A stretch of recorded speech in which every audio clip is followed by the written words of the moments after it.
pessoal, sejam bem-vindos a mais uma aula de ciências. Eu sou a professora Isabela Gonçalves, uma professora de cor negra, de cabelos cacheados, uso óculos e também estou grávida. Bom, a aula de hoje vai ser sobre o sistema digestório. Você aí de casa tem ideia qual o caminho que o alimento faz dentro do seu corpo? É sobre isso que falaremos na aula de hoje. Vem comigo! Bom, o sistema digestório, como vocês já sabem, ele vai ter o quê? Um conjunto de órgãos, né? Por ser um sistema, é um conjunto de órgãos. E esses órgãos, eles vão desempenhar uma determinada função. E essa função vai ser o quê? Pegar todos os nutrientes dos alimentos, né, que chegam através da nossa alimentação e entregar a todas as células que estão demandando de determinadas necessidades, ok? Os alimentos contêm diversos nutrientes e esses nutrientes eles precisam chegar até onde? Até as células. Só que antes eles vão fazer uma longa viagem dentro do nosso corpo através do sistema digestório. Então vamos começar por onde esse alimento inicia, né? Por onde esse alimento entra. A gente está falando o quê? Da boca. Então olhem aí o slide que a gente tem. A função da boca vai ter o quê? A mastigação, né? Do qual os dentes eles vão ter uma importante função para triturar os alimentos, reduzir esses alimentos e a salivação. Essa salivação a gente vai ter aí a ajuda de quem? De glândulas salivares, né? Como vocês observam na imagem, nós teremos 3 glândulas que vão fazer esse papel de umidificar esse alimento. Então, a gente tem aí uma animação com essa saliva, né, propriamente sendo produzida e também o papel dos dentes. Para a gente entender um pouquinho da função da boca, eu trouxe aqui um pedaço de pão, né? Então, a gente tem aqui o quê? A água representando a saliva. E eu vou dar uma assada nesse pão representando o quê? A mastigação. Então, o resultado desse processo vai ser o quê? A formação do que a gente vai chamar de bolo alimentar. Então, a boca ela vai ter essa função da mastigação, da salivação, para formar o bolo alimentar. Na boca também já vai começar o processo de digestão. Por quê? Porque ali já contém algumas enzimas, que são substâncias que vão degradar, né, que vão diminuir vários nutrientes que estão presentes ali no alimento. Agora, saindo da boca, esse bolo alimentar vai passar por onde? Ele vai passar pela faringe. Olha aí a faringe no slide. A faringe vai ser um órgão que também vai ter função no sistema respiratório. Só que olha que interessante, a gente vai ter aí esse bolo alimentar saindo da boca e passando por essa faringe e ao mesmo tempo a gente está vendo que tem uma membrana que se fecha, justamente para o quê? Evitar que esse alimento vá para o tubo respiratório, vá para a traqueia. Então a gente tem ali o que a gente vai chamar de epiglote, justamente ela se fecha ao deglutir o alimento. Então, uma dica que eu deixo para vocês é justamente a mastigação. Não como muito rápido, justamente para que esse processo ele aconteça de forma natural e correta. Porque se você se mastiga muito rápido e o alimento desce de forma incorreta, pode inclusive causar engasgos e a gente sabe o quanto isso é perigoso. Bom, e agora saindo da faringe, nós vamos passar o quê? O nosso bolo alimentar vai passar por esse longo tubo que nós vamos conhecer como esôfago. Olhem a imagem. O esôfago, ele na verdade vai ter aí vários movimentos involuntários, né? Que a gente vai chamar de contrações e distensões para empurrar esse bolo alimentar até o estômago. Então, ele quem vai fazer essa comunicação, esse tubo longo, né? Tanto da faringe até o estômago levando esse bolo alimentar. E a gente pode fazer isso também nessa prática que eu trouxe para vocês. A gente vai pegar o bolo alimentar e passar pelo esôfago. Então, a gente pode aqui simular o quê? O nosso bolo alimentar passando pelo tubo. Eu trouxe aqui uma meia justamente sendo essa função. Então, se a gente tem, olha, exatamente esse caminho, a gente tem aqui os movimentos, né? Involuntários, as contrações e as distensões, do qual vai levar isso até o estômago. Muito legal, não é?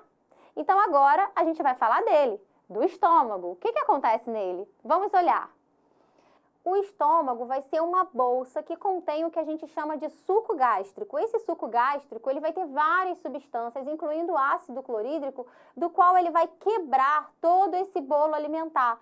E essa quebra vai ser fundamental para a próxima etapa que a gente vai ver adiante, que é a etapa de absorção desses nutrientes. Então, esse bolo alimentar vai chegar no estômago, e dentro do estômago vão ter diferentes movimentos, chamados movimentos peristálticos, do qual esse bolo alimentar vai se deslocando e sofrendo essa ação química do suco gástrico. Logo depois desse processo, a gente vai ter a formação do que a gente chama de um conteúdo espesso, chamado como quimo. E logo em seguida, esse quimo, ele vai passar para o intestino e sofrer o processo de absorção. Bom, para a gente demonstrar o papel do estômago, a gente tem aqui, né, exatamente esse pão, que já foi o quê? Já sofreu toda a ação da boca, já passou pelo esôfago e agora está sofrendo a ação desse suco gástrico e está aqui totalmente o quê? Despedaçado através da ação química do suco gástrico presente no estômago e também dos movimentos peristálticos. Eu já adiantei para vocês que o próximo caminho, né, que esse alimento vai passar, vai ser o intestino. Na verdade, nós vamos ter aqui o quê? O intestino delgado, do qual a gente tem todo esse tubo bem longo, e a gente depois vai ter o intestino grosso. Antes de acontecer propriamente a absorção desses nutrientes presentes no alimento que eu mencionei para vocês, a gente tem aqui alguns ajudantes do intestino delgado, que a gente vai chamar de glândulas anexas ao sistema digestório. E essas glândulas anexas, se vocês observarem aqui, a gente vai ter o fígado, a vesícula biliar e o pâncreas. Então, vamos ver a função desses órgãos também dentro desse processo. Olhem aí. A gente tem aí o intestino delgado com as suas glândulas acessórias.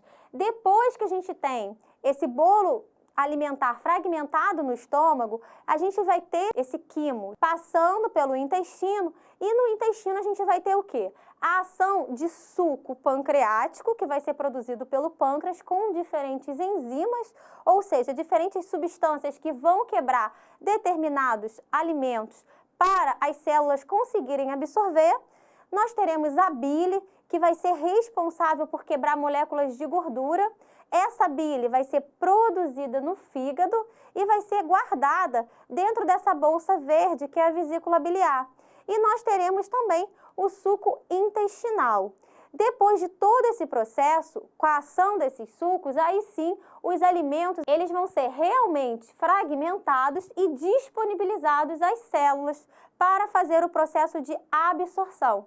Então, a gente tem a atuação da bile, dos sucos, e esse bolo alimentar que virou quimo, agora a gente vai chamar num líquido leitoso como quilo. E olhando essa imagem à esquerda, a gente consegue observar a absorção de nutrientes acontecendo no intestino delgado, e esse quilo agora ele vai passar por onde? Ele vai passar para o intestino grosso, justamente para a gente ainda ter um outro processo que vai ser reabsorção de água. E um detalhe muito legal, pessoal, é o seguinte: a partir do momento que a gente se alimenta, esse alimento vai passar por todo esse caminho que a gente está vendo, por vários órgãos. Então, a digestão ela é lenta, ela não acontece de uma hora para outra, tá? Ainda mais esse processo todo aqui de absorção, o nosso intestino delgado, ele é muito longo. Então, esse processo ele é lento, a ação dos sucos, a absorção pelas células, até a chegada no intestino grosso. Então, a digestão, ela vai levar, sim, o seu tempo, não é assim, acabei de comer e já vai sendo um processo automático. Não é bem assim, até porque passa por muitos órgãos. Vocês estão vendo que caminho longo é esse que o alimento percorre. Bom, agora a gente vai sair do intestino delgado e iremos aqui, ó, para o intestino grosso. Esse tubo aqui, que vocês estão vendo externamente, mais largo, do qual a gente vai ter já aquele líquido pastoso e também vai ter a sua função e sua importância. Olhem aí a função do intestino grosso. Então, no intestino grosso, a gente vai ter aí o quê? A função de absorção ainda de água. Então, vocês conseguem ver esse alimento vindo do intestino delgado, um pouquinho aí no final, nessa porção aí abaixo da imagem que vocês estão vendo, e ele vai passar por esse intestino justamente para reabsorver a água e a gente utilizar essa água nas funções do organismo. E claro, a gente vai passar esse alimento que não foi digerido, que não foi necessitado pelo organismo, que não teve essa demanda do organismo, ele vai passar por todo esse tubo para ser o quê? Eliminado pelo ânus. Então, a gente vai ter todo esse caminho, mas antes da formação das fezes, propriamente dita, a gente ainda vai ter essa função super importante que é a absorção de água. E uma dica muito importante, pessoal, é a ingestão de água, pelo menos 2 litros. Por quê? Vocês viram que o intestino grosso tem esse papel de absorver a água que o corpo necessita. E se a gente não tiver um consumo, pelo menos, né, de 2 litros, como diz os médicos, de água, o que vai acontecer? Essas fezes elas vão ficar ressecadas e a gente pode adquirir o que a gente conhece como prisão de ventre. É justamente a falta de fibras e a falta de água dentro do nosso organismo, tá bom? Então agora que a aula já está chegando ao fim, né, a gente vai ter o quê? Após a saída do intestino grosso, a eliminação desses resíduos que não foram absorvidos pelo seu organismo. Então, a gente está falando das fezes. Então, as fezes, elas vão ser o quê? Todo o resíduo que o seu corpo ele não aproveitou. Combinado assim?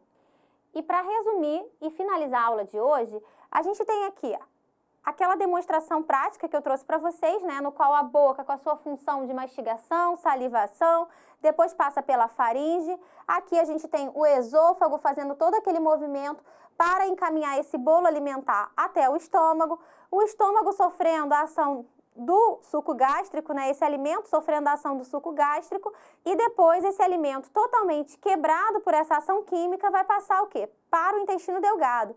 Lembrando que no intestino delgado nós teremos aquelas glândulas acessórias, né, ou glândulas anexas, do qual o alimento não passa por essas glândulas, mas recebe seus produtos, como o suco pancreático, a bile e o suco intestinal. É claro que se a gente demanda de um alimento muito gorduroso, por exemplo, a gente vai fazer o quê? Já que a bile que quebra as gorduras, né, quebra as moléculas de gordura, a gente vai fazer com que esse fígado trabalhe muito mais para produzir mais bile. Então, maneirem aí também na questão dos alimentos, tá? E logo depois a gente vai ter o quê? Esse caminho para o intestino grosso, tendo ainda absorção de água e formação das fezes, daqueles resíduos que o corpo vai precisar eliminar, que não foram utilizados. Bom, eu espero que vocês tenham entendido toda essa viagem do alimento até chegar aonde ele realmente necessita, que é dentro das nossas células. Porque eu vou ficando por aqui e até a próxima aula, pessoal. Tchau, tchau!